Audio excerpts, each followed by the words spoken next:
अच्छा, एक किस्सा है जब ये मेरठ कैंटोनमेंट से ओल्ड टाउन की 2 पेटियां गधे पे लाद के पहुंचते हैं, तो कुछ हमारे दर्शकों के लिए अगर कोई बेहतरीन ऐसा किस्सा सुना पाए तो। नहीं देखिए, वो हम्म, एक बहुत मशहूर शेर है, कर्ज की पीते थे मैं हम्म, लेकिन समझते थे कि हाँ जी, रंग लाएगी हमारी पापा मस्ती एक बहुत खूब। दिन। भूख लगी हुई है लेकिन मस्त है उस भूख में, है हम्म, ना।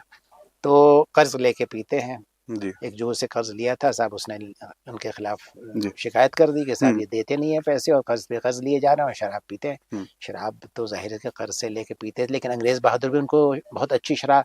अच्छा, वो आदमी ऐसा था बड़े सुपर फाइन टेस्ट का कि वो आम ठर्रा नहीं पीता हाँ, था, वो इधर उधर की शराब जी, पीते थे, बहुत उम्दा शराब उनको चाहिए, इंग्लिश। हम्म, तो वो उनको मिल जाती थी। जी, तो अगर नहीं मिलती थी तो कर्ज लेके पीते थे। हम्म, और उसके बाद जिससे कर्ज लेते थे वो उसके ऊपर शिकायत कर देता था। हम्म, और उसके बाद से उनको साहब उसका जुर्माना देना पड़ता था। जी, बल्कि यहाँ तक हुआ कि जब उनके ऊपर केस कर दिया गया, वो तो अजीब गरीब इंसान था, उनकी पर्सनालिटी जिस तरह की है आप जी, देखिए, कि जब उनके खिलाफ केस हो गया कि साहब ये अपने घर में चौसर खिलवाते हैं, हम्म, कमरा इन्होंने दे रखा है जहाँ इसमें लोग जिसको आप आज के ज़बान में जुआ करते हैं, जी, तो उनको पकड़ लिया जी, गया। और ये साहब शराब पीते हैं और कर्ज ले रखी है और दे नहीं पाते हैं, तो जिसने कर्ज दिया था उसने साहब इनके खिलाफ, तो साहब को कोर्ट लग गया। और मुफ्ती सदरुद्दीन आजुर्दा साहब जो खुद भी अपने ज़माने के बहुत बड़े शायर थे, but he was sitting in judgement, जी, तो उन्होंने साहब उनके ऊपर जुर्माना लगा दिया कि साहब ये जुर्माना हम्म, आपको देना पड़ेगा, हम्म, जेल जाइएगा वरना। और जेल गए।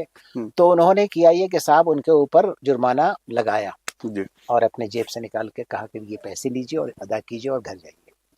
तो बहुत बढ़िया, जी, वो पैसा भी उनको दिया जी, और उनको छोड़ भी दिया और सजा भी दी। जी, तो एक बहुत यूनिक पर्सनैलिटी है Ghalib, hmm. As a human being and also as a poet.